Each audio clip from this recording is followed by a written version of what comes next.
Primera de Corintios, capítulo 10.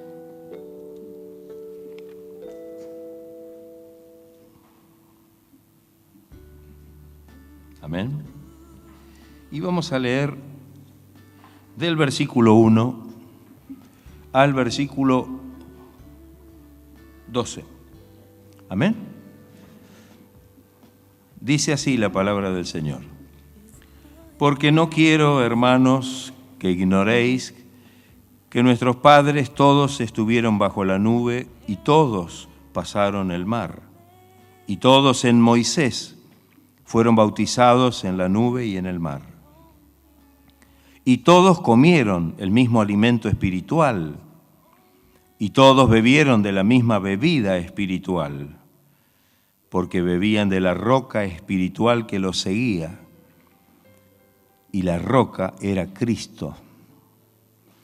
Pero de los más de ellos no se agradó Dios, por lo cual quedaron postrados en el desierto. Mas estas cosas sucedieron como ejemplos para nosotros, para que no codiciemos cosas malas como ellos codiciaron, ni seáis idólatras como algunos de ellos. Según está escrito, se sentó el pueblo a comer y a beber, y se levantó a jugar. Ni forniquemos como algunos de ellos fornicaron, y cayeron en un día 23,000. Ni tentemos al Señor, como también algunos de ellos tentaron, y perecieron por las serpientes. Ni murmuréis, como algunos de ellos murmuraron, y perecieron por el destructor.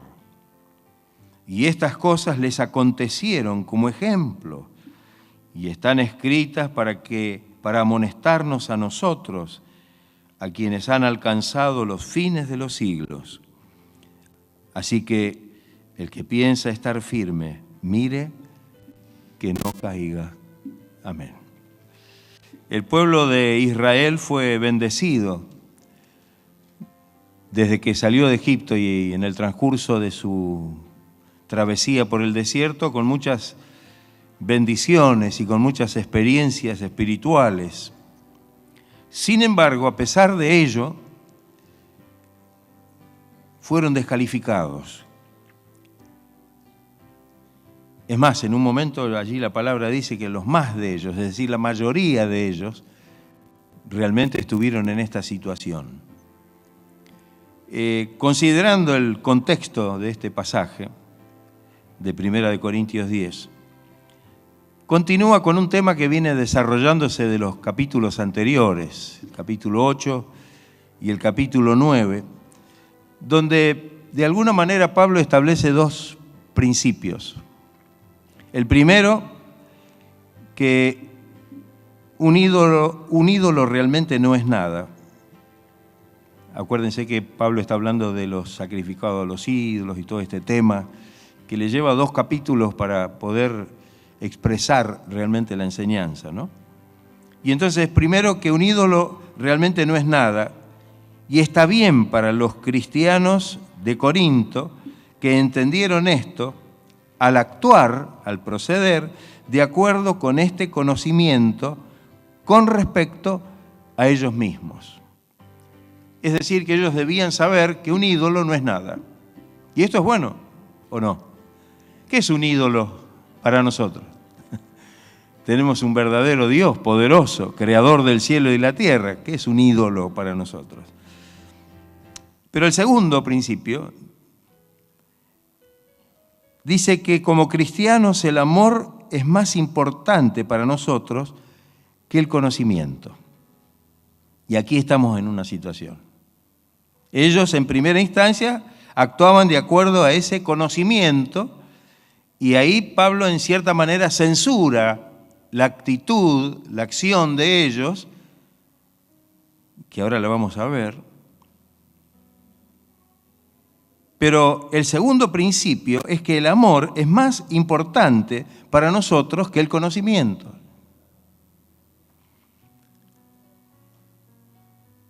El conocimiento a veces nos hace errar el objetivo, el camino que Dios tiene para nosotros. Así que aunque yo sepa, por ejemplo, y eludiendo un poco a la temática de estos dos capítulos que mencioné, los anteriores, que el comer carne sacrificada a un ídolo, para mí está bien, como decía Pablo, yo me puedo comer la carne, se podía comer al ídolo.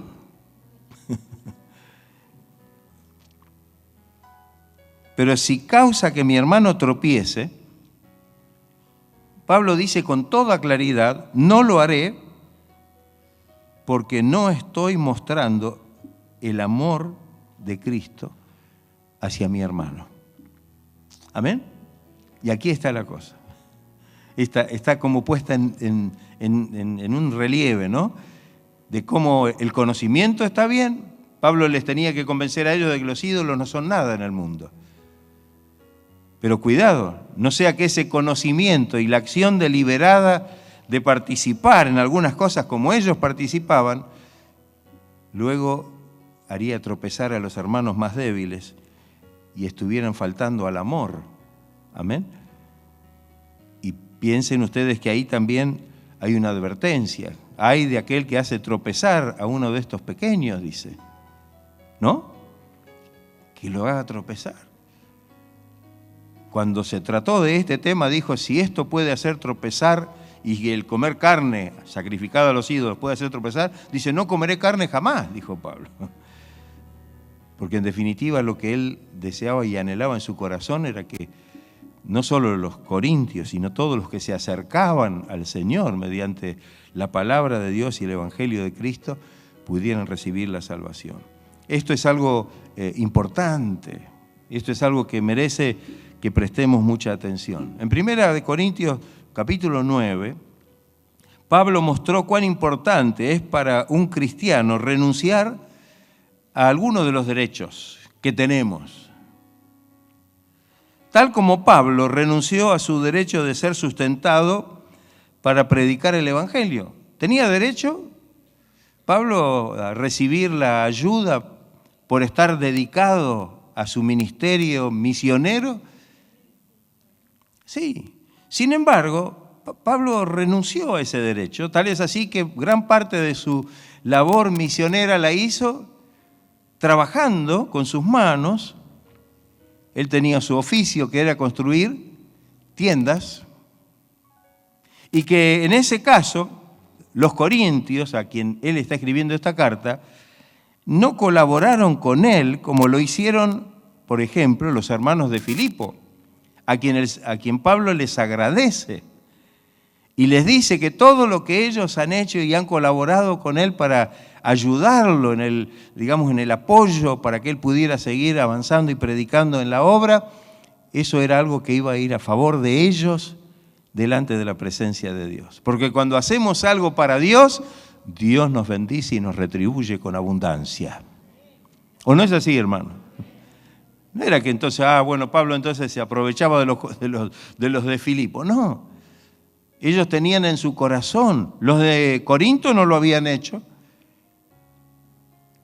¿Se da cuenta? Y Pablo no tuvo que renunciar a su derecho en sí. Él no esperaba que a lo mejor alguien se ocupara. Sin embargo, Dios puso en el corazón de los filipenses. Así también los cristianos de Corinto, los cristianos corintios debían renunciar a su derecho, en este caso, a comer carne sacrificada a los ídolos, basados en el principio del amor al hermano más débil. ¿Estamos? Ahí está. Esto era el tema que Pablo viene arrastrando desde los dos capítulos anteriores. Ellos debían, si ese conocimiento y ese derecho adquirido de decir ¿qué tengo que ver yo tengo libertad para comer cualquier cosa, sin embargo, tenían que estar dispuestos a hacerlo para poder realmente mostrar el amor de Cristo en favor de los más débiles. Al final del capítulo 9, Pablo muestra cómo un cristiano debe estar dispuesto a renunciar a ciertas cosas. Y esto nos viene para nosotros. Incluso algunas cosas que no es que son malas, pueden ser buenas.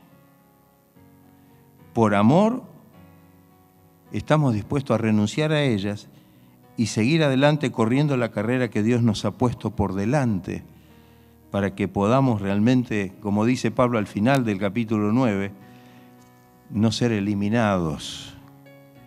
No ser eliminados. Qué importante esto, ¿no? ¿Estaremos nosotros dispuestos a tomar una decisión como esta? Hay algunos que dicen, no, pero a mí el Señor me dio esta libertad, el Señor me dio este conocimiento, esto a mí no me hace nada, pero ¿estamos solos? La palabra del Señor, especialmente el Nuevo Testamento, nos habla de que alrededor nuestro tenemos a nuestro hermano débiles, tenemos a aquellos que son de poco ánimo, aquellos que debemos alentar. ¿Y cómo lo vamos a hacer? ¿Vamos a hacer jerarquizando nuestra libertad y nuestra fortaleza para a lo mejor hacer o participar de ciertas cosas porque a nosotros no nos afecta, sabiendo de que a lo mejor eso sí está afectando a aquellos que realmente no alcanzaron todavía la fortaleza necesaria? Dice el texto, no quiero que ignoréis que nuestros padres, reza el primer versículo del capítulo 10. Pablo está escribiendo acerca de la necesidad de alcanzar lo que Dios ha puesto delante de nosotros y cuán peligroso es no estar dispuestos a renunciar a algo que puede verdaderamente oponerse en el camino hacia esa meta. Esta primera frase, no quiero que ignoréis, podemos ponerla en positivo. Quiero que sepan,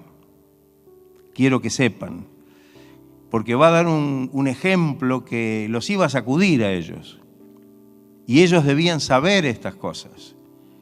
Pablo ahora toma la experiencia de Israel en el Éxodo, en la salida del pueblo de Dios de Egipto, para justamente ilustrar este tema, pero no solamente superficialmente, sino profundizar este tema para que ellos pudieran comprenderlo muy profundamente.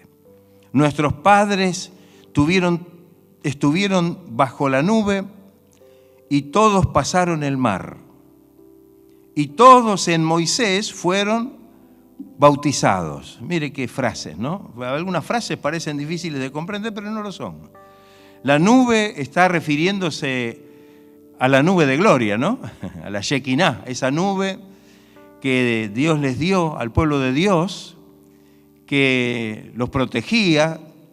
Era una nube que quizá, hablándolo desde el punto de vista material, podía darle sombra en medio de un desierto donde las temperaturas durante el día podrían ser realmente muy altas y ahí podían tener cierto descanso y alivio. Pero la nube era la que los guiaba.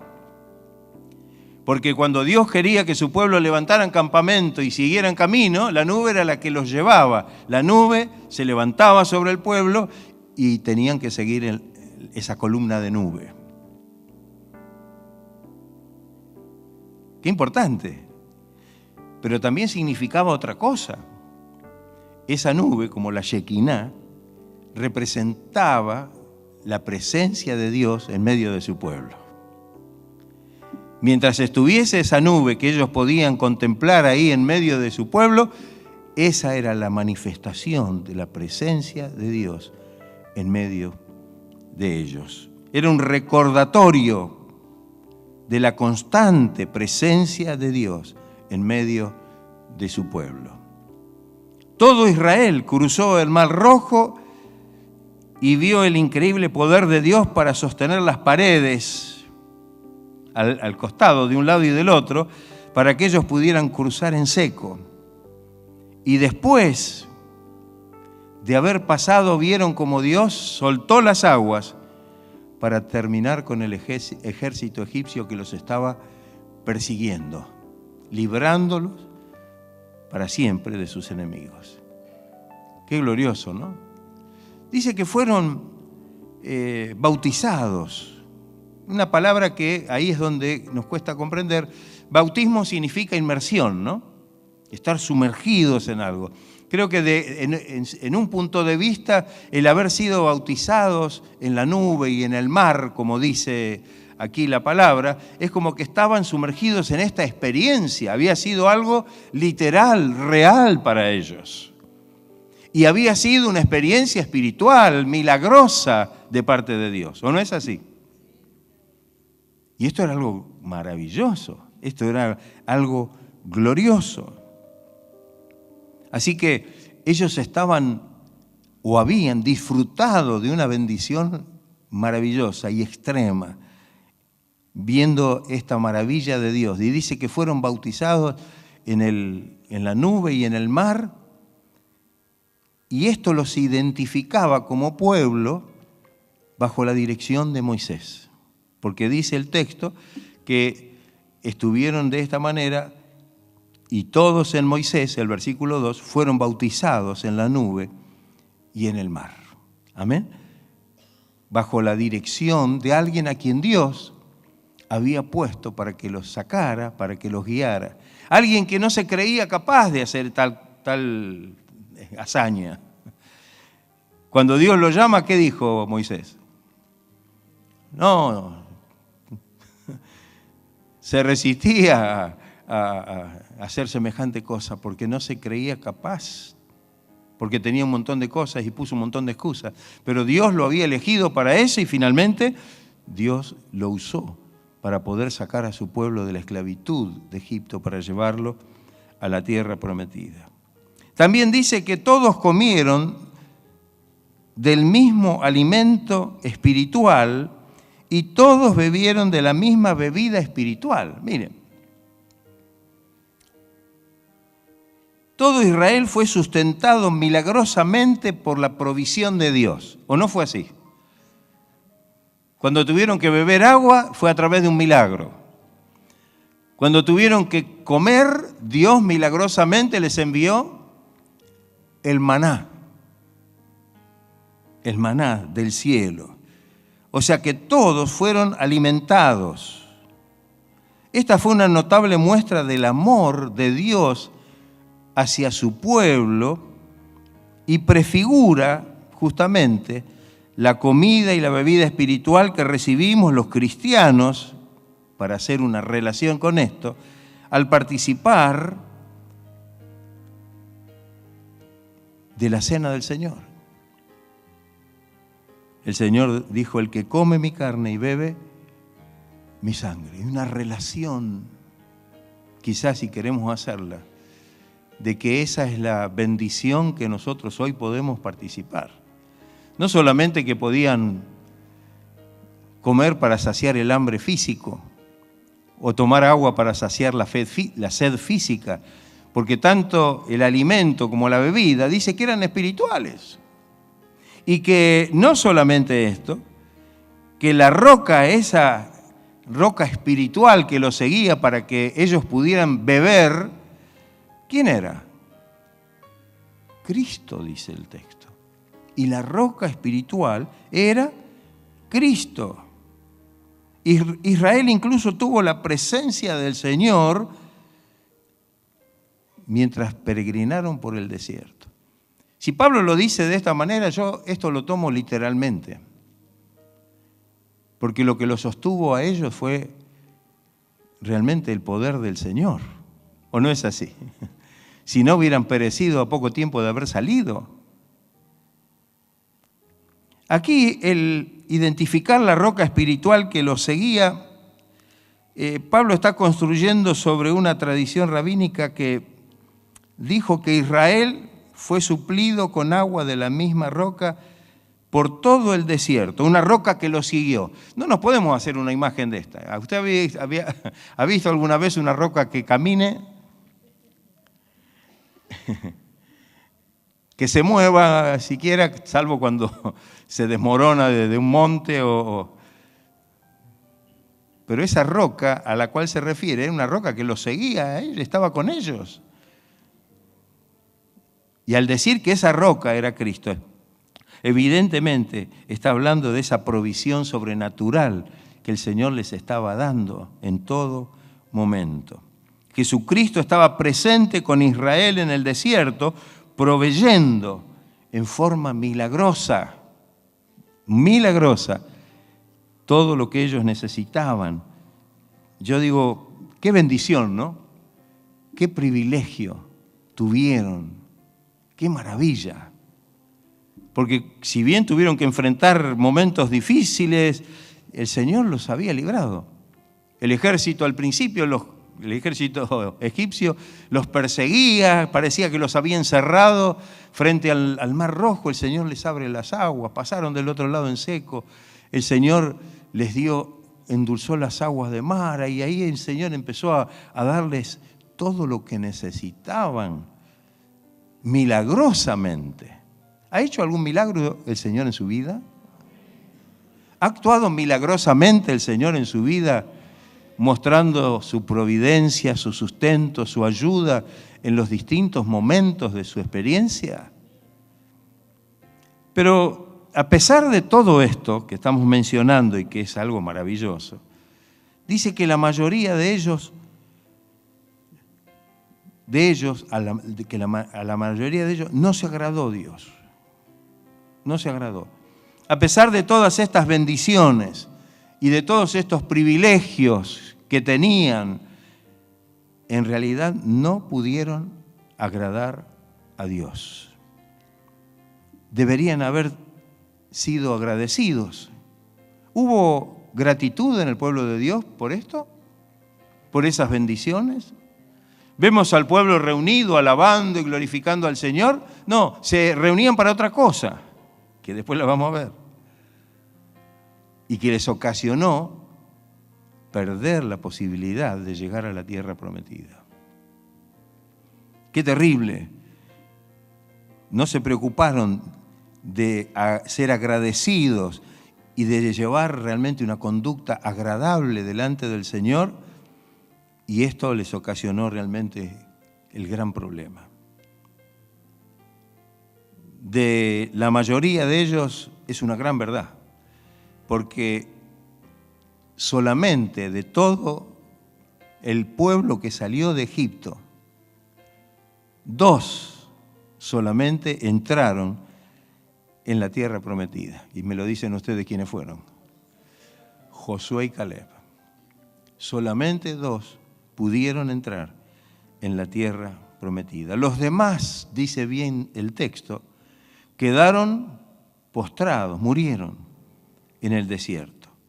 El descontento de Dios con los israelitas fue evidente. Fue evidente. No pudieron entrar en la tierra prometida. A pesar de todas las bendiciones y las experiencias, ellos no pudieron poseer lo que Dios les prometió. ¿Será que Dios falló en su promesa? ¿Será que Dios no cumplió su promesa? No, Él la cumplió. Pero los que no creyeron y los que se rebelaron contra Él no pudieron ver la bendición de Dios y recibir concretamente la promesa de Dios sobre sus vidas. El apóstol Pablo es muy enérgico en su declaración. Dice, los cristianos corintios estaban tomando todo tipo de libertades. Ahora nos vamos a enfocar un poco, sacamos la vista un poquito del pueblo de Israel y la ponemos en la iglesia de Corinto. No sé si, creo que hemos leído muchas veces las cartas a los corintios, ¿no?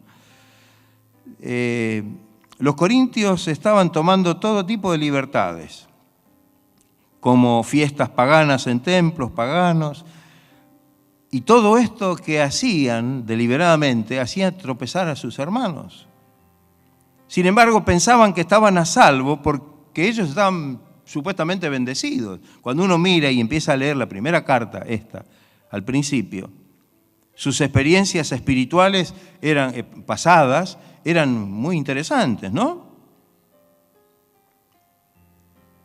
Se habían bautizado, tenían una iglesia, parece, ferviente, abundaban entre ellos los dones espirituales. Bueno, capítulo 1, después lo leen en su casa. Capítulo 1 relata justamente todo esto. Y tal vez pensarían que a lo mejor por todo esto estaban como ciertamente inmunes y podían hacer lo que ellos quisieran.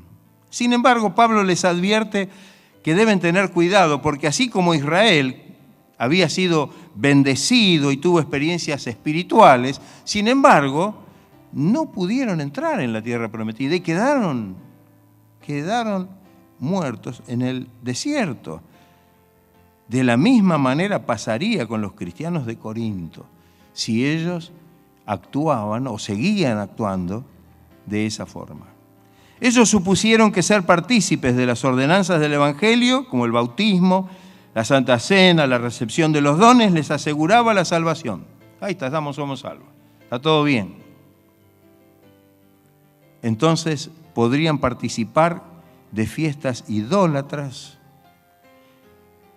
siempre y cuando consideraran que un ídolo, y acá habla del conocimiento, no es nada en el mundo. No les servía de nada saber eso. Ese conocimiento ya no los cubría, ni les servía absolutamente para nada. Cuando ingresamos en el versículo 6 del capítulo que comenzamos leyendo, dice, mas estas cosas sucedieron como ejemplo para nosotros, para que no codiciemos cosas malas. Es decir, que todo esto está, digamos así, orientado ahora hacia nosotros. Pablo está diciendo en cierta manera que, en definitiva, lo que estaba sucediendo era que aquellas cosas que estaba él remarcando sobre la historia de Israel, ellos las debían tener en cuenta, porque si no les iba a pasar lo mismo que les pasó a los otros. En lo que respecta ya no los corintios y ahora nosotros, acá estamos pasando del pueblo de Israel, del pueblo de Corinto y ahora nosotros, ¿no? Deberíamos aprender del error de Israel en el desierto. Y nos preguntamos, ¿en qué fallaron? ¿Cuál fue la falla? Pablo les describe, y aquí viene el punto, les describe 5 cosas, miren, 5 cosas. Codiciaron, fueron idólatras, fornicaron, tentaron al Señor y murmuraron. 5 cosas específicas que Pablo las menciona una por una y en forma muy escueta en el texto dice cuál fue el resultado para el pueblo, nefasto para el pueblo de Israel en aquel tiempo y qué fue lo que les impidió poder entrar en la tierra prometida. Ahora, ¿puede que alguna de estas cosas también nos esté molestando a nosotros? ¿O pueda molestarnos a nosotros en este tiempo? Y que sea un impedimento para que nosotros, que fuimos bendecidos, que aceptamos a Cristo, que nos bautizamos, que participamos de la cena, que recibimos el Espíritu Santo, pero que si hay cosas de estas en nuestra vida, estamos en un serio peligro, ¿o no? O decimos, o si no nos va a pasar lo que hicieron los corintios, no, estamos a salvo, nosotros somos del Señor, ya está, fuimos salvos, ¿no? Pablo prende una luz roja. La primera cosa dice que codiciaron cosas malas. Ellos fallaron en que no pudieron decir no a sus deseos carnales. Mire qué sencillo esto, ¿eh? No nos vamos a poder librar mientras estemos acá en la tierra de esas tendencias. Pero sí podemos poner el freno y decir no. ¿O no es así, hermano? Ay, pero somos débiles. Somos flacos, yo no. Otros. Yo soy flaco en la fe. Otros dicen, somos débiles. No entra esa cuestión no entra acá. Ellos justamente con esa bendición podrían haberse fortalecido de tal manera que hubieran podido decir no a aquellas cosas que en definitiva les fueron de tropiezo. Porque en definitiva hasta conocían el mandamiento, los israelitas, que decía, no codiciarás. O sea, sabían que eso no era lo que debían hacer. La codicia se define como afán excesivo, deseo vehemente, apetito sensual. Algunos sinónimos son avaricia, que se menciona en la Biblia en otros lugares como avaricia, usura, deseo, ambición, también como afán, ¿no? Cuando el Señor habla del afán.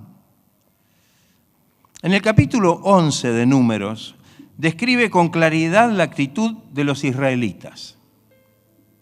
Comenzaron a llorar y a quejarse cuando salieron de Egipto. Y decían, ¿quién nos diera a comer carne? Mírete, se le había puesto esto. ¿Quién nos diera a comer carne?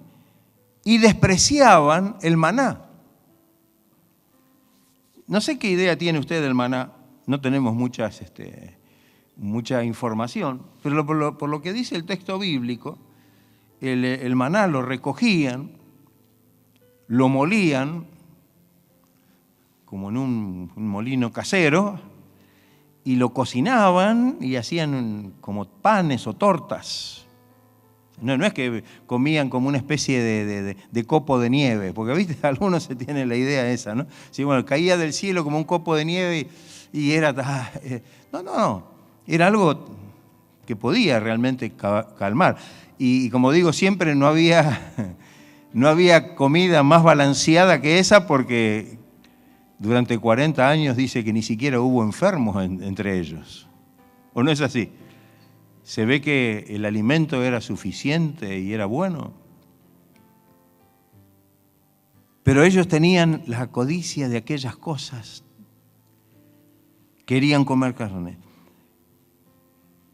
Lógicamente voy como vuelo de pájaro, ¿no? Finalmente Dios le envió,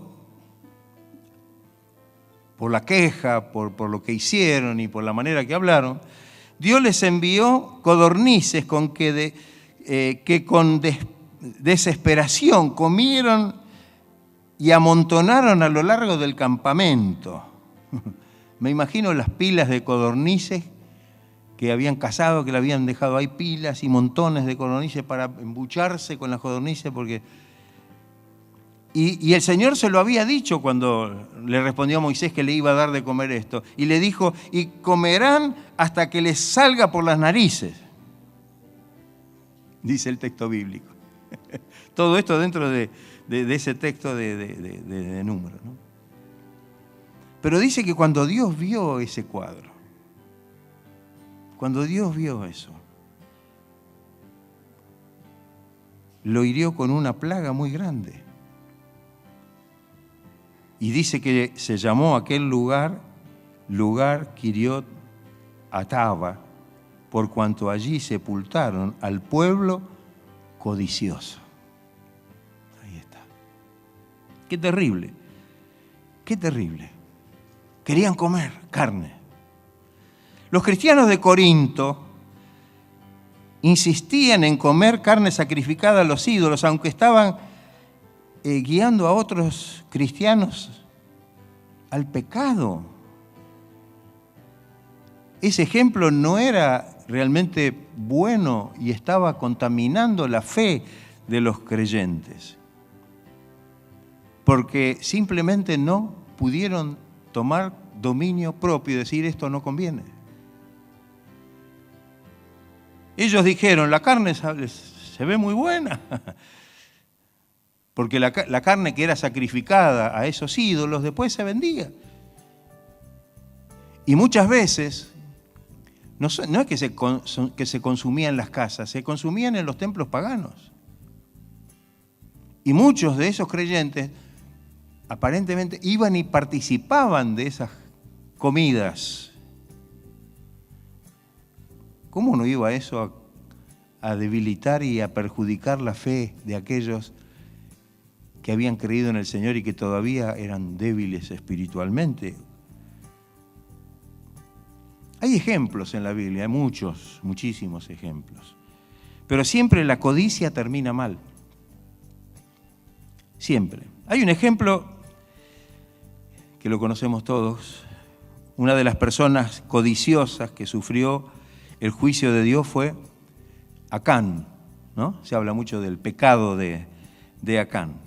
Los hijos de Israel tomaron con éxito, sitiaron la ciudad y lo tomaron, a Jericó, pero recibieron la advertencia de que el oro y la plata debían consagrarlo a Dios y traerlos al tesoro o a los tesoros del Señor. No podían disponerlos ellos personalmente. Pero Acán,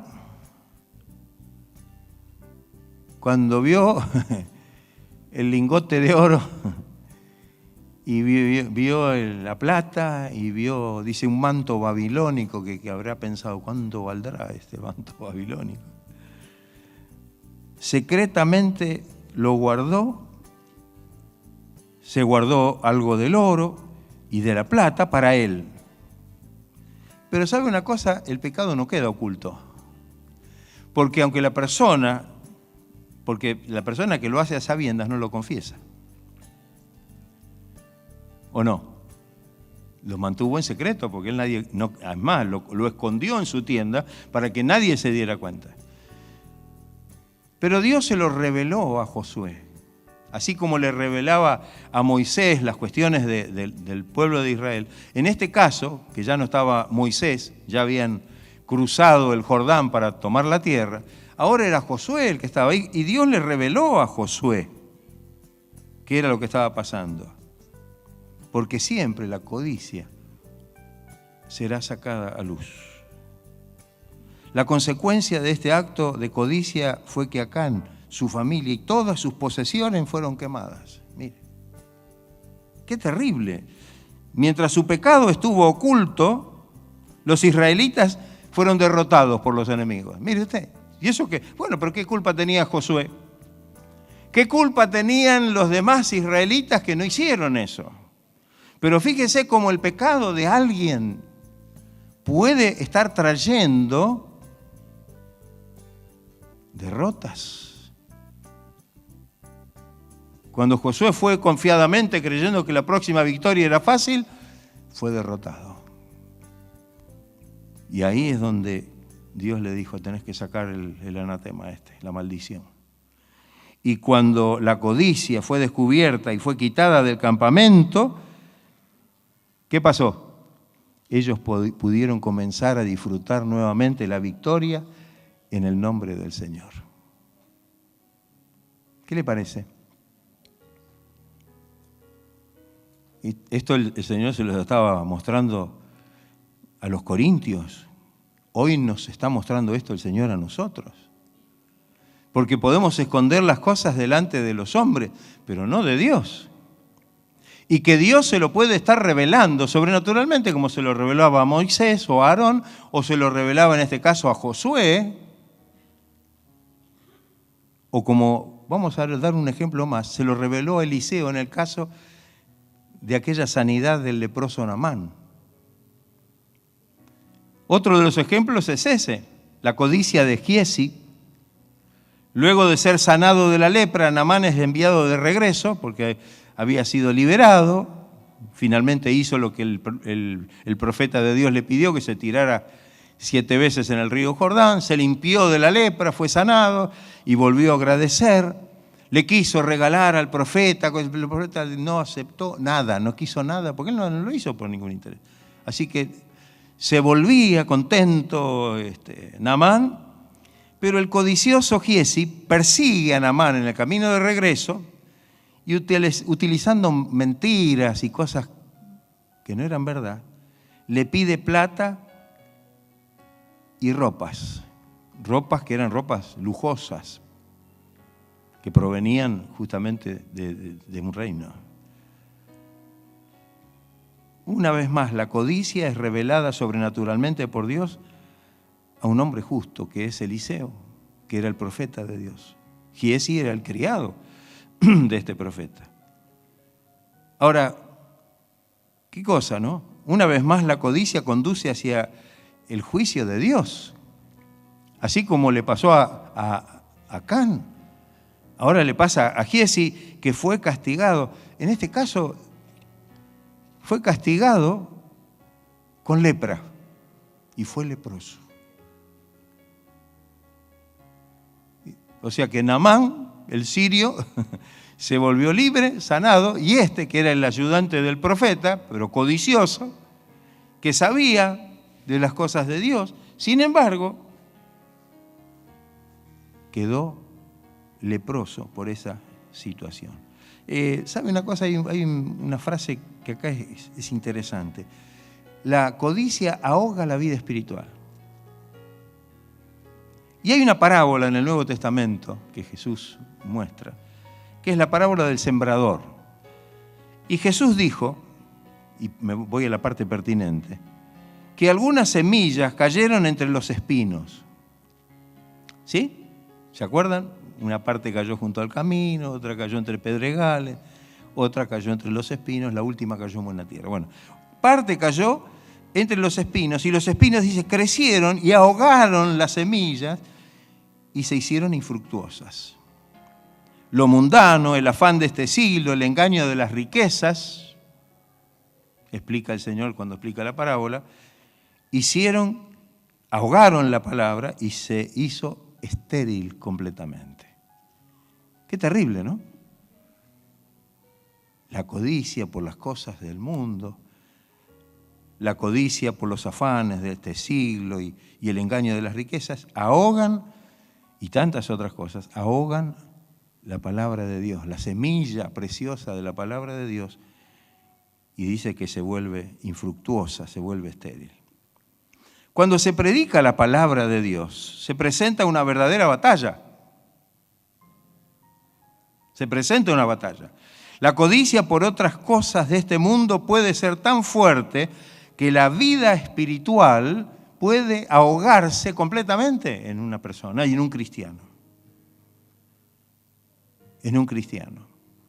Y esto es algo importante de comprender, para que podamos saber que tenemos que alejarnos de la codicia. Esta terrible advertencia, a esta terrible advertencia tenemos que estar todos atentos, porque cuando escuchamos la palabra de Dios, cuando recibimos la palabra de Dios, el mensaje de Dios para nuestra vida,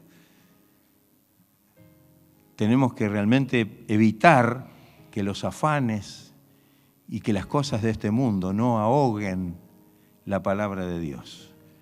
¿No es cierto que muchas cosas de este mundo a veces hacen infructuosa la palabra de Dios? La recibimos, gloria a Dios, parece que todo está bien, pero parece que es más fuerte aquellas cosas que anhelamos y que codiciamos del mundo, y la palabra de Dios no puede desarrollarse y no puede crecer. Esto es algo real. Hay algunos textos en la Biblia.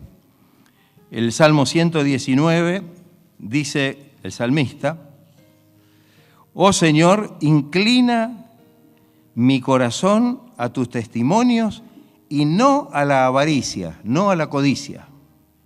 Está pidiéndole al Señor que lo ayude, porque somos propensos a eso, ¿o no es así?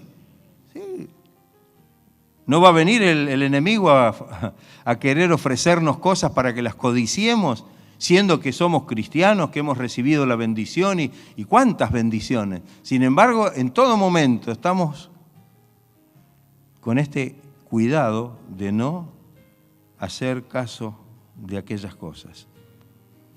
En Hebreos 13, 5 y 6 dice: sean vuestras costumbres sin avaricia, sin codicia, contento con lo que tenéis ahora, porque Él, Dios, dijo: no te desampararé ni te dejaré. De manera que podemos decir confiadamente: el Señor es mi ayudador, no temeré lo que me pueda hacer el hombre. ¿Estamos en esa? Y el apóstol Pablo, cuando escribe a los colosenses, hay una, entre otras cosas, en Colosenses 3:5, entre muchas cosas que debemos hacer morir en nosotros, está esta, la codicia, la avaricia. Dice: haced morir la avaricia. ¿Cómo la hacemos morir? Tomando el dominio propio, diciendo no, como dijimos antes, Porque tenemos el tiempo para decir que no. ¿O no es así, hermano? Cuando se nos presenta alguna cosa, no tenemos el momento para reflexionar y pedir ayuda al Señor y decir esto no. Aunque sea tentador, aunque sea una cosa, pero no me voy a dejar llevar por la codicia. Fíjense que esto es algo que está dentro nuestro, no le podemos culpar al diablo de esto. Por eso Santiago dice que ahí está, nos vemos atraídos y seducidos por la codicia. El otro punto es que fueron idólatras. Bueno, esto es recurrente en el pueblo de Dios. Israel falló en que no mantuvieron su fidelidad en la adoración de Dios y en la obediencia a Dios y comenzaron a entregarse a la idolatría. Ahí en Éxodo 32:5 en adelante dice, y viendo esto Aarón, en el tiempo en que Moisés había ido a recibir la ley al monte, edificó un altar delante del becerro y pregonó a Aarón y dijo, mañana será fiesta para Jehová. Qué terrible esto.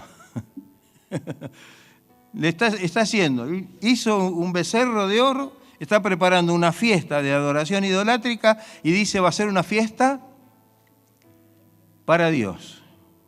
¿Cuántas veces nos engañamos nosotros con este tipo de cosas, no? Y al día siguiente madrugaron y ofrecieron holocaustos, no a Dios, y presentaron ofrendas de paz, y se sentó el pueblo a comer y a beber, y se levantó a regocijarse. Y dice que entonces Jehová le dijo a Moisés, anda, desciende, baja del monte, porque tu pueblo que sacaste de la tierra de Egipto se ha corrompido. Ahí está. ¿Qué le parece? Qué terrible. ¿Puede ser esto? Nos parece que no fuera. Sin embargo, parece que los corintios tenían algunas cosas que realmente hacían pensar en que estaban cerca de estas situaciones. Los cristianos en Corinto no solo se habían acercado mucho a lo asociado con los ídolos, sino que estaban haciendo un ídolo de su propio conocimiento y de sus propios derechos. Esto es lo que a mí me pertenece, esto es mío. El mismo capítulo 10 de esta carta, el apóstol Pablo dice, por tanto, amados míos, huid de la idolatría. ¿Qué quiere decir huir? Bueno, me voy despacito. No, cuando uno tiene que huir, tiene que salir, pero como dicen a las chapas, ¿no? Huir, porque esto nos va a destruir. La idolatría se define como la adoración de ídolos o la devoción excesiva a algo o referencia por alguna persona o cosa. Es muy variada la idolatría. Es muy variada. Un ídolo es cualquier cosa que reemplaza al único Dios verdadero en nuestra vida. Quien sea, cómo se llame o qué figura tenga. La forma más de idolatría más común en los tiempos bíblicos era la adoración de imágenes que se creía que representaban las diversas deidades paganas. Dice algo Pablo en la carta a los Romanos, que es digno de leer, porque lo describe de una manera espectacular. En el capítulo 1 de la carta, versos 21 en adelante, dice, pues habiendo conocido a Dios, o sea, no son ignorantes de Dios, conociendo a Dios, no le glorificaron como a Dios ni le dieron gracias, sino que se envanecieron en sus razonamientos, en su conocimiento, y su necio corazón fue entenebrecido. La necedad trae oscuridad, falta de discernimiento. Profesando ser sabios, como que sabían las cosas, total, esta ya la sabemos, se hicieron necios. No hay más necio que aquel que se cree sabio. ¿O no? Eso lo dice, es algo bíblico, ¿no? profesando ser sabios, se hicieron necios, a tal punto que cambiaron la gloria del Dios incorruptible en semejanza de hombre corruptible, de aves, de cuadrúpedos y de reptiles, por lo cual también Dios los entregó a la inmundicia. Fíjese, los entrega a la inmundicia, en las concupiscencias, en el pecado de sus corazones, de modo que deshonraron entre sí sus propios cuerpos, ya que cambiaron la verdad de Dios por la mentira, honrando y dando culto a las criaturas antes que al Creador, el cual es bendito por los siglos. Amén. ¿Qué le parece lo que dice Pablo acá? Fuerte, ¿no? Pero es así, era lo que pasaba, era lo que sucedía. Pablo está hablándole a la iglesia de Roma, no está parado en una plaza de Roma diciéndole eso a los inconversos. Le está diciendo esto a la iglesia para que que presten atención a esto. A veces pensamos que solamente son idólatras aquellos que practican religiones falsas o la adoración a imágenes o a ciertas personas, muertas o vivas, y tantas otras formas de idolatría. Por supuesto que eso es idolatría y que está condenado. Sin embargo, esta no es la única manifestación de este pecado. Hay una idolatría que es más sutil y que se infiltra en la vida de los cristianos, de los creyentes, y que pone a las relaciones y prácticas del pasado por encima de lo revelado en cuanto a la salvación por gracia y por fe. Cuando conocimos al Señor, todo lo demás, ¿dónde tiene que quedar? Afuera de nuestra vida, atrás. Nuevas criaturas somos, todas las cosas viejas quedaron atrás. Todo eso no nos sirve ahora para nada. Porque si ahora, conociendo a Cristo y habiéndosenos revelado esta verdad, todavía estamos apegados a cosas antiguas, es porque hay una idolatría por esas cosas. Y una idolatría tan fuerte que en vez de estar disfrutando la nueva vida en Cristo, nos hace necesario tener que volver atrás y tomar cosas del pasado para añadirlas al Evangelio. ¿Se puede hacer eso? No, yo creo que hay una frase que creo que la compartí muchas veces con ustedes. Cuando nos convertimos al Señor, todos venimos con una base. Una religión cristiana que no era la correcta, o una religión no cristiana, o una vida apegada a la doctrina gnóstica, atea. No sé, tenemos distintas raíces, ¿no? Pero cuando venimos al Señor, todo eso tiene que desaparecer de nuestra vida y lo que tiene que ocupar en nuestra vida es el Evangelio de Jesucristo. ¿O no es así? Es decir, que yo no puedo agregar absolutamente nada. No puedo agregar el Evangelio a aquello preexistente. No, pero esto me puede servir. Es porque todavía estoy apegado. Todavía hay una idolatría en mi corazón que no me permite deshacerme de algo que me está dañando y que no me va a permitir gozar del camino de Dios y llegar a la meta, que es la salvación eterna. No es una cosa así nomás. Entonces no puedo agregar el Evangelio a esas cosas pasadas. Como tampoco puedo, después que me liberé de todo y que estoy en Cristo y tengo la salvación en Cristo, y ir agregándole cosas. No puedo agregar el Evangelio a nada preexistente y tampoco le puedo agregar al Evangelio nada que después venga. Porque lo estamos envileciendo, lo estamos contaminando. Es como cuando Pablo le habla a los Gálatas, ¿no? Un evangelio diferente. Y después corrige, dice, no es que haya otro evangelio, porque en definitiva dice, eso es maldición, es anatema. Y evidentemente el que estaba bajo maldición no está bajo salvación. Esto es claro. Entonces, que el Señor nos ayude para revisar esto. Parece que los corintios tenían arraigadas un montón de cosas de su anterior vida, de su cultura, de su forma de creer en el pasado, pero ahora tenían que solamente estar enfocados en Cristo. Por eso el mandato del apóstol Pablo es que huyan de la idolatría, que huyan de la idolatría. La cosa iba más profunda todavía, porque cuando miramos lo que dice Pablo en estos capítulos y de ahí un poco más adelante, Pablo menciona la palabra demonios 4 veces en Primera de Corintios. 4 veces la menciona en el capítulo 10, y diciendo que lo que sacrifican a los idólatras, lo sacrifican a los demonios, y que son partícipes con los demonios, y los exhorta a que no beban la copa de los demonios, ni participen de la mesa de los demonios. No es así nomás. ¿O no? ¿O parece liviana la cosa? Ellos estaban haciendo eso.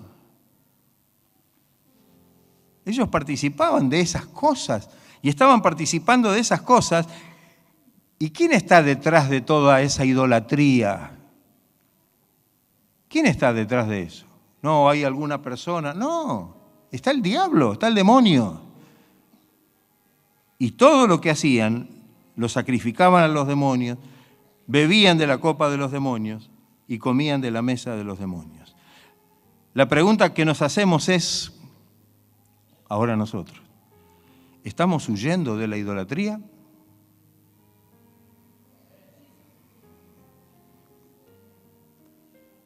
¿Cuántos cristianos en las iglesias, en general, aún mantienen prácticas paganas? Que a veces nos sorprenden, ¿no? ¿Qué sé yo? Los juegos de azar, adeptos a las cábalas, inclinados a los horóscopos y a las influencias de toda esa cuestión, cuando sabemos que la Biblia eso lo condena. Y algún creyente dirá, ¿pero qué tiene de malo? Yo no le voy a responder, hermano. Lo que estamos diciendo es una respuesta categórica a todas esas cosas. Para nosotros, estas cosas no son prácticas meramente culturales. Porque, bueno, otros lo hacen, estamos inmersos dentro de una cultura. Mejor que no miremos la cultura y querer asociarnos a la cultura de este tiempo, porque entonces sí que estaremos fritos. ¿O no? ¿Qué dice usted de la cultura de hoy, la cultura imperante? De la moralidad. ¿Qué decimos de todo lo que pasa a nuestro alrededor? ¿Estamos como para compartir? ¿Estamos como para identificarnos con ello? Que el Señor nos ayude. ¿A qué peligro nos exponemos cuando participamos de esas cosas? Cuando nos hacemos partícipes, parece que fuera algo inocente, algo que no tiene mucho que ver, pero sí tiene que ver y tenemos que tener mucho cuidado. Que el Señor nos ayude para que podamos limpiarnos de toda esta situación, para que podamos vivir una vida completamente limpia en la presencia del Señor. No podemos comer de la mesa, como dijo Pablo, de los demonios y después venir a participar de la mesa del Señor. Por lo cual muchos dicen que hasta duermen. Y ese dormir no es que se levantó tarde. No se levantó. Entonces, tomemos en cuenta la advertencia divina, porque en definitiva lo que está en juego es nuestra salvación, es lo que Dios nos está mostrando. Que podamos verdaderamente tener en cuenta esto para que podamos hacerlo nuestro. El otro punto dice que se entregaron a la fornicación. Otro punto. Se entregaron a la fornicación. Israel en su idolatría, porque una cosa, la fornicación estaba muy pegada a la idolatría, se rindió a la tentación de la inmoralidad sexual y a las orgías rituales. Esos cultos a los ídolos estaba muy ligado a las orgías que hacían y a todo lo que tenía que ver con las depravaciones y las desviaciones sexuales. En el libro de Números, capítulo 25, dice, moraba Israel en Sitim y el pueblo comenzó a fornicar con las hijas de Moab. las cuales invitaban al pueblo a los sacrificios de sus dioses. Estaba relacionada la adoración a los dioses con esa práctica inmoral. Y el pueblo comió y se inclinó a sus dioses.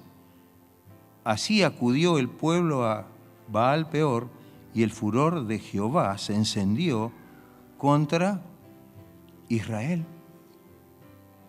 Papá, no es así nomás la cosa. Sabemos que los corintios o los cristianos de Corinto estaban teniendo problemas con la inmoralidad sexual. Los que leyeron la carta tal vez deben recordar que se les advierte de esto de una manera muy clara. Sabemos que esto va contra, es un pecado que va contra el Señor. Y el texto y el contexto de aquí nos sugiere que se conecta con su deseo egoísta de complacerse ellos mismos. Ellos mismos. Lo que miraban solamente era que esto les pudiera traer cierto placer y con eso se sentían bien. Todo lo que nos puede producir placer y que venga del mundo, ¿será que entonces es bueno? No hay respuesta. No. Todo lo bueno que viene de parte de Dios es lo que debemos recibir. Ahí va a estar la bendición, ahí va a estar lo que Dios tiene para nosotros. En el 1 Corintios, y aquí voy a leer 2 o 3 versículos, dice, capítulo 6, dice, pero el cuerpo no es para la fornicación, sino para el Señor y el Señor para el cuerpo. Más adelante dice, huid de la fornicación. Así como dijo, huid de la idolatría. Y cuando hay alguna situación o alguna cosa que me puede llevar a adorar a un ídolo o a adorar algo que puede suplantar a Dios, de la misma manera tengo que huir de este otro pecado. Huid de la fornicación. Dice, cualquier otro pecado que el hombre hiciere está fuera del cuerpo, mas el que fornica contra su propio cuerpo peca. Y entonces dice, ¿o ignoráis que vuestro cuerpo ahora, qué es? Es templo del Espíritu Santo, el cual está en vosotros y el cual tenéis de Dios y que no sois vuestros. Mire qué mensaje potente, ¿no? Qué mensaje potente. O no sabemos esto, como si dijera Pablo, ¿estamos ignorando esto? ¿No sabemos esto? ¿Y cómo entonces vamos a hacer que este templo del Espíritu Santo esté relacionado con un pecado semejante? Pablo le escribe a los tesalonicenses y le dice, capítulo 4, porque la voluntad de Dios, quién sabe cuáles eran las situaciones que se manifestaban en el entorno de esa iglesia, le dice, es vuestra santificación. Gloria a Dios, amén, amén, aplaudimos todos. Pero mire lo que dice después, que os apartéis de fornicación. Es decir, había algo ahí que corregir, que eliminar urgentemente. En Efesios, capítulo 5, dice, pero fornicación y toda inmundicia o avaricia, mire lo que dice Pablo o la forma en que lo expresa, ni aun se nombre entre vosotros como conviene a santos. Cosas que no son dignas ni siquiera que se nombren. Alejados de ese tipo de prácticas porque no son de Dios. ¿O no es así? Porque sabéis esto, que ningún fornicario o inmundo o avaro, que es idólatra, tiene herencia en el reino de Cristo y de Dios. Creo que este es el broche que Dios le pone a la cosa. El que cree que esto es un detalle en la vida cristiana y que bueno, el Señor me va a ayudar, acá si no te libras de esto, no vas a poder tener parte en el reino eterno de Cristo y de Dios.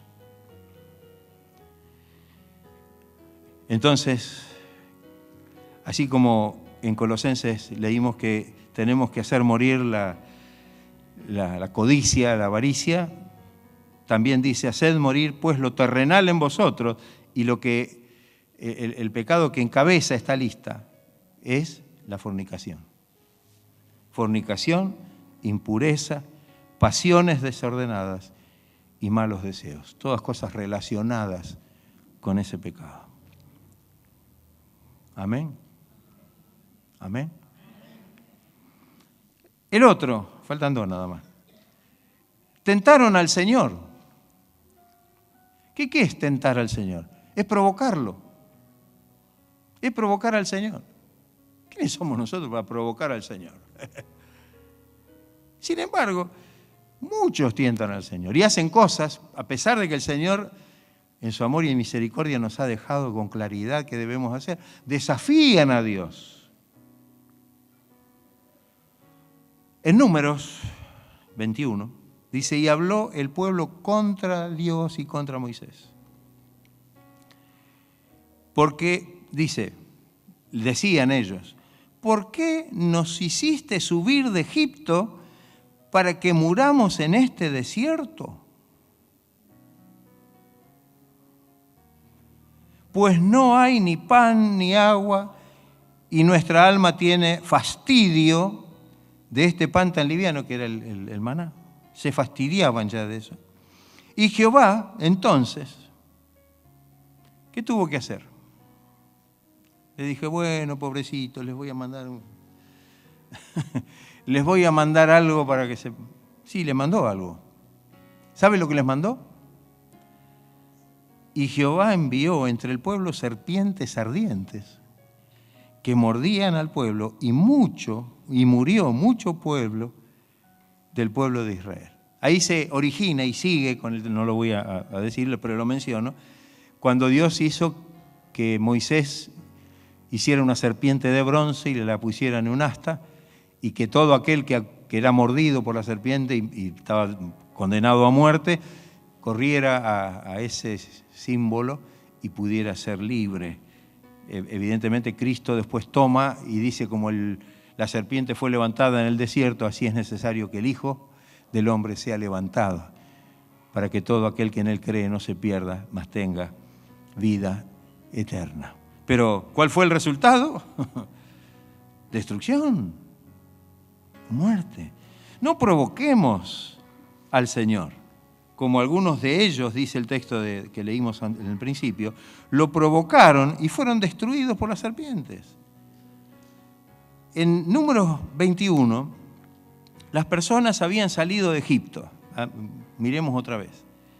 Y habían estado en el monte Sinaí. Ahora estaban en camino hacia la tierra prometida. Moisés cuenta la historia. Después, dice la palabra, partieron del monte de Or, camino del Mar Rojo, para rodear la tierra de Edom, y el pueblo se impacientó por el camino. Se puso impaciente y el pueblo habló contra Dios y contra Moisés. ¿Qué le parece? ¿Cómo actuaríamos? Y esta es la pregunta que me parece que es tan interesante para nosotros. Ahora no estamos en Egipto o no estamos en el desierto, estamos acá. ¿Cómo actuaríamos nosotros en ese mismo camino largo y difícil de Egipto a Canaán? ¿Qué pasaría con nosotros? ¿Cómo hubiéramos hecho? ¿Qué hubiéramos actuado? ¿Hubiéramos hecho lo mismo? Me atrevo a decir que a lo mejor sí. ¿Nos sentimos así algunas veces? ¿Le hemos reclamado alguna vez al Señor que no hizo tal cosa o no nos dio tal otra cosa? Dios había salvado a Israel de la esclavitud cruel y violenta en la que estaban. Y prometió llevarlos a su propia tierra de seguridad y prosperidad. Pero ellos no podían esperar. Y por no poder esperar, en vez de durar el viaje 3 años y pico, duró 40. Y ellos no pudieron entrar. Que el Señor nos ayude, que podamos tomar en cuenta esto. No tentemos al Señor. No provoquemos al Señor. ¿Somos nosotros alguien para demandarle al Señor lo que tiene que hacer? Si Dios hizo o no hizo, ¿no estará en su soberana voluntad y teniendo el conocimiento de que todo lo que Él hace, lo hace para nuestra bendición y en el tiempo en que realmente es de bendición para nuestra vida? Después de todo, cuando Dios les puso las cosas por delante para que las tomaran, se negaron por incredulidad y no lo hicieron. Y ahora se enojan contra Dios, como que los sacó para que murieran en el desierto. El último punto. Algunos dicen, bueno, gloria a Dios. El último punto es la murmuración. Describe el incidente donde, en respuesta a la queja del pueblo contra Dios y contra Moisés, y dice el versículo 5 de Números 21, y habló el pueblo contra Dios y contra Moisés. ¿Por qué nos hiciste subir de Egipto para que muramos en este desierto? Pues no hay ni pan ni agua, y nuestra alma tiene fastidio de este pan tan liviano. El texto que compartimos antes. Esta murmuración provocó de tal manera a Dios que envió entre el pueblo serpientes ardientes y murió el pueblo. Sus corazones, que se quejaron y estaban en esta situación, realmente mostraba cuál era la verdadera situación espiritual de ellos. Nadie que murmura contra Dios y contra lo que Dios hace y contra quien es Dios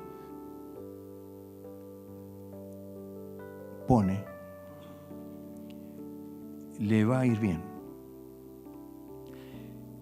Pablo tal vez tenía en mente, podemos recordar la terrible rebelión de algunos de los hijos de Rubén en contra de Moisés y Aarón, vinculadas con el alzamiento de los hijos de Coré. Ahí ya a lo mejor el nombre de Coré les trae a mención esto, en contra del sumo sacerdocio de Aarón. Y dice, y presten atención la forma en que realmente dice la palabra. Y se juntaron contra Moisés y Aarón. Se juntaron, complotaron, se pusieron de acuerdo para estar en contra de ¿quiénes? ¿De quién? Por favor, no hablen todos juntos. ¿A quién menciona ahí? A Moisés y Aarón. ¿Quiénes eran Moisés y Aarón? Eran los siervos de Dios, los dirigentes del pueblo. Uno más en la parte, digamos así, como administrativa, y el otro en la parte espiritual, porque era el sumo sacerdote. Se juntaron. Dice, basta ya de vosotros, le dijeron. No queremos saber más nada con ustedes.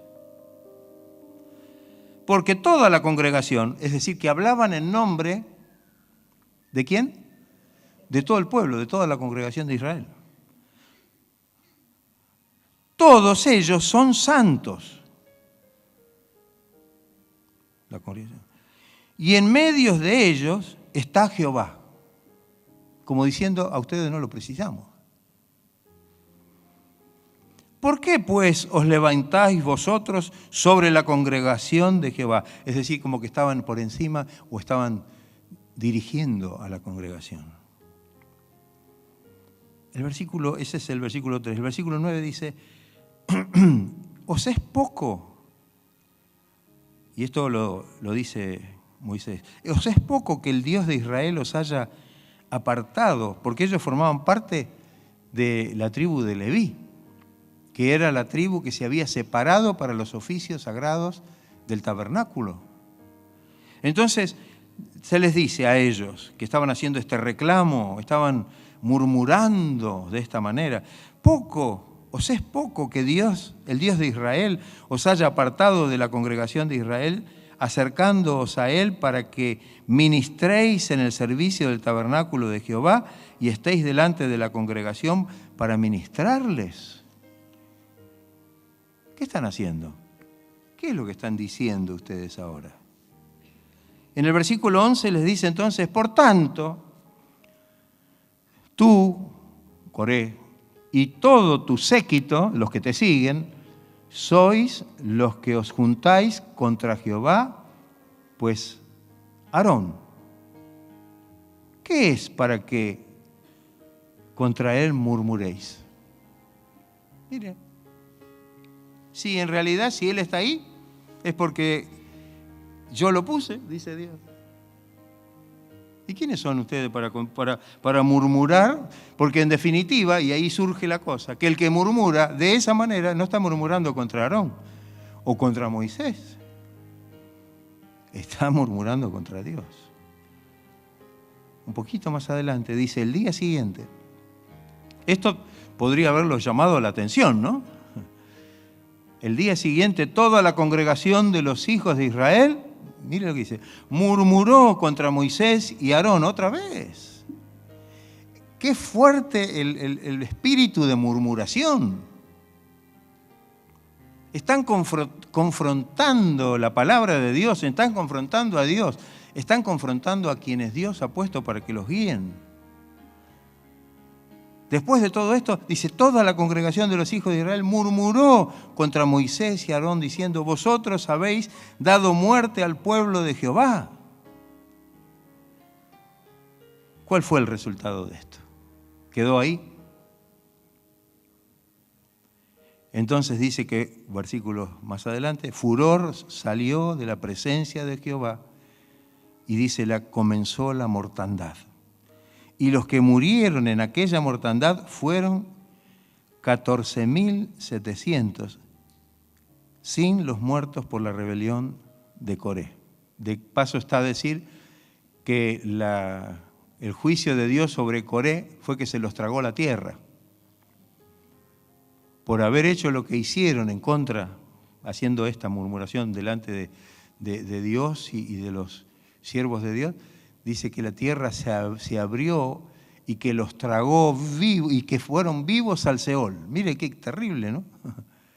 Que no sabemos cuántos habrán sido, porque era un grupo, era un séquito, como se llama. Entonces, siempre es destrucción. Los resultados de esto siempre nos lleva a la destrucción. La murmuración es una grave ofensa contra Dios, quien envía y capacita a sus siervos. Además, socava la eficacia del testimonio de la iglesia. Todo esto hace y trae un perjuicio, y esto hace que realmente todos padezcamos. No juguemos con el fuego de este peligroso mal. Prestemos oído a la exhortación del apóstol en Filipenses 2:14, que dice, haced todas las cosas sin murmuraciones ni contiendas. 5 pecados que provocaron que Israel no entrara. Solamente los jóvenes, la generación joven que nació en el desierto pudieron entrar, y todos los demás, que fueron la mayoría, quedaron postrados en el desierto. Este texto termina con los 2 versículos finales. Dice, y estas cosas, esto, les acontecieron como ejemplo y están escritas para amonestarnos. ¿A quiénes? A nosotros. ¿Quiénes son nosotros? Nosotros, hoy, nosotros. A quienes han alcanzado los fines de los siglos. Y el versículo final, que es el versículo que se usa tan mal, pero que hay que interpretarlo bien y usarlo bien, dice, así que el que piensa estar firme, mire que no caiga. Amén. Porque no está en nosotros. Obedezcamos a Dios.